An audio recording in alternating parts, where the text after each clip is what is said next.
Hello, everybody, and welcome to What's Up in the Northland with me, Jer.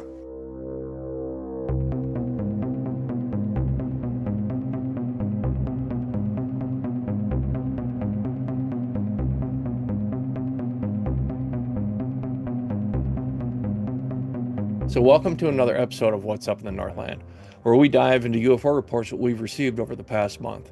We're going to give you updates on cases that have just recently been closed. So, sit back, relax, keep your mind open, and let's see what's up in the Northland.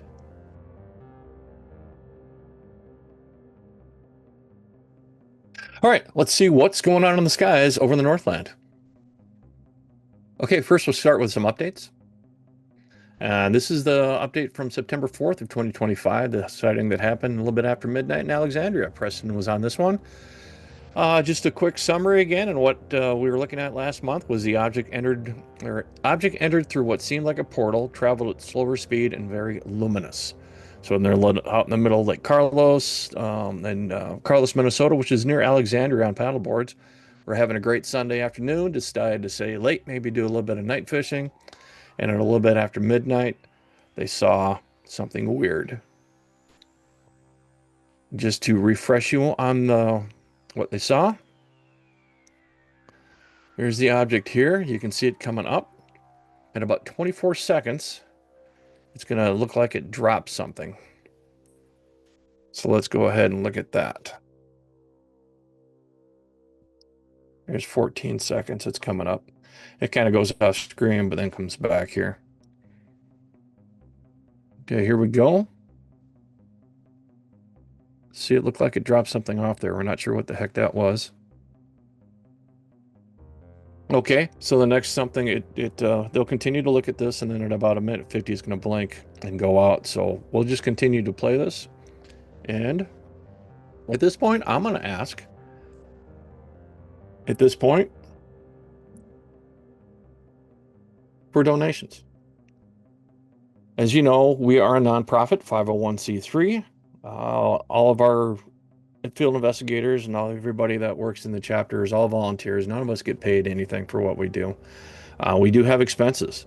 We have expenses for Zoom. We have expenses for meeting places, equipment that we might need. We wish to buy a vendor tent so we can do some more community outreach. You know, sit outside Target, Walmart, even we've got some conferences coming up. We've got some Reamer Bigfoot Days up in Minnesota is great. It's in July. It's a lot of fun, or June.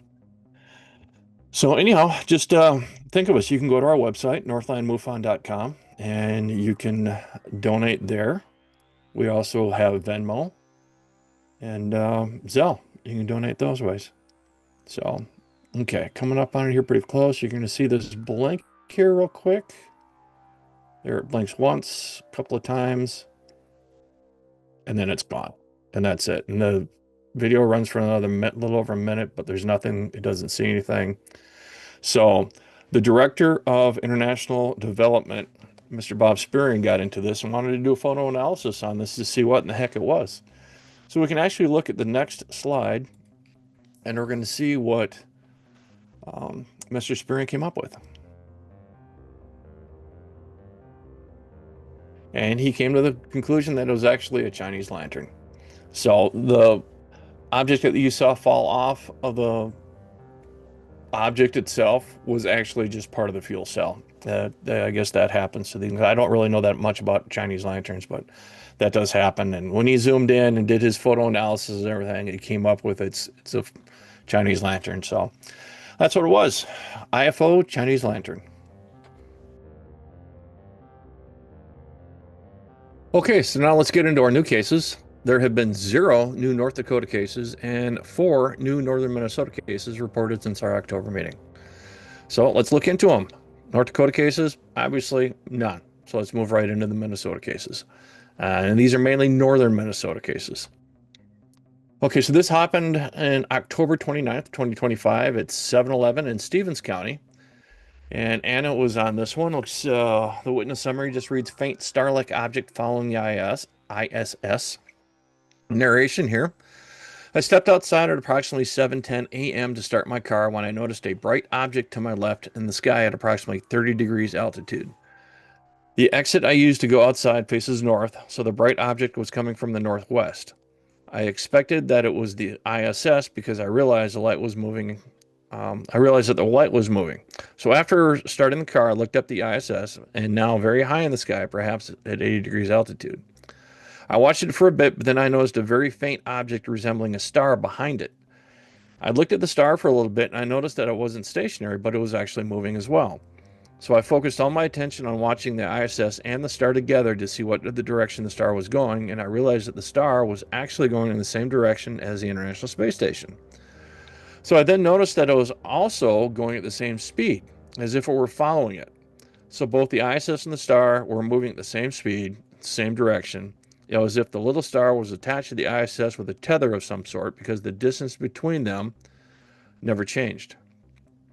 The distance between them could be described as if you looked at the ISS at 80 degrees, held a ruler up at arm's length, the distance between the ISS and the star would have been about 2 inches. The star was very faint, but also easily visible. So Anna dug into it, and this is her summary. As per the report, the witness was getting into his car early morning prior to sunrise at about 7:12. Civil twilight's at 7:29, and the ISS rose in the northwest at 7:09 and set in the southeast at 7:18. At about 7:14, it was about a magnitude of negative 2.5.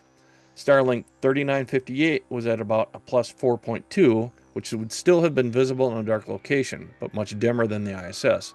Although the Starlink had a different orbit and inclination, it would have appeared to be following the ISS for over a minute when viewed from the witness location. There were a couple of other Starlinks, including 4507, that were slightly brighter and lagging a bit more behind the ISS. Attached is a screenshot from Stellarium. This is at about 70 degrees as it is making its way to the southeast. I believe what the witness saw was a Starlink satellite. But should he disagree with my finding, I'll speak with him via phone and obtain additional information. So case disposition is IFO, or Identified Flying Object, Starlink. And this is what she was looking at right here. Here's the app right here. You can see the ISS. I got it blown up on the right. You can see the ISS right there, and you can see Starlink 3958, which appeared to follow it for a little while. And that's what the witness had seen. So good job.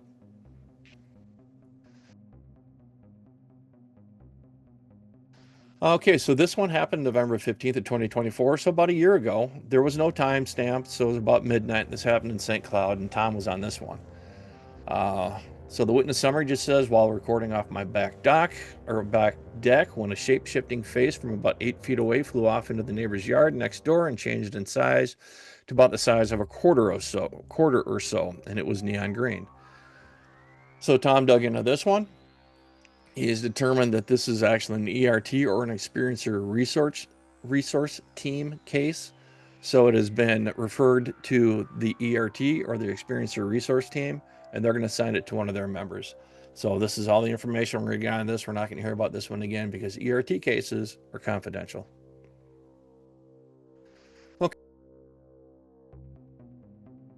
Okay, so this one happened November 12th in 2025 at about 8:23 in Virginia, Minnesota, and Jamie is on this one.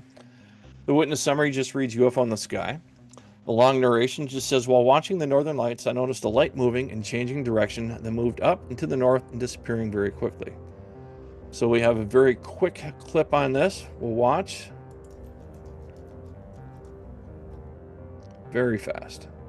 Play that again. You can see it kind of moving around.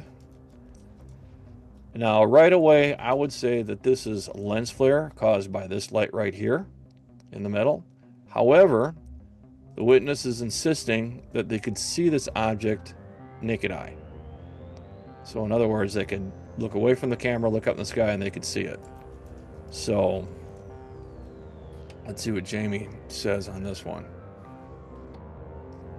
Jamie has written down unknown UAV, simply because the witness insists that they saw it naked eye. So it looks like lens flare to me. However, if they saw it if the witness saw it naked eye, there's no way it's lens flares. But you can see the northern lights, which is kind of neat. So, okay, moving on. The next one. This is actually mine. Date was unknown. Time is unknown. The only thing that was filled out was the location. There was supposedly 2 witnesses on here, but there was no information. I have tried twice to get a hold of this witness. I'm going to try one more time and see what they say. It's possible that they could have been trying to do something and put it in there and just got too frustrated and quit, or it was too confusing, or I don't know. So I will attempt one more time to get a hold of this witness and see what we got from there. And that's what's going on in the Northland. So thanks for being with us today. Please hit that like, please hit that subscribe.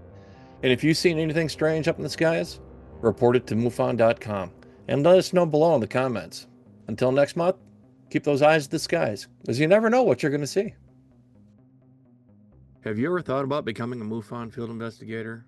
Well, now is the perfect time to get involved. Here's how it works. Start by visiting MUFON.com. That's MUFON.com, and become a member. Once you're signed up, you'll be able to purchase the official Field Investigator Manual. Study the manual at your own pace, then take the online test. Once you pass, you'll be paired with a mentor, an experienced investigator who will guide you every step of the way. And remember, you'll never investigate alone. MUFON is a team, and we're always supporting each other as we search for the truth about UFOs. So if you ever wanted to make a real difference in the world of UFO research, this is your chance. Visit MUFON.com and get started today.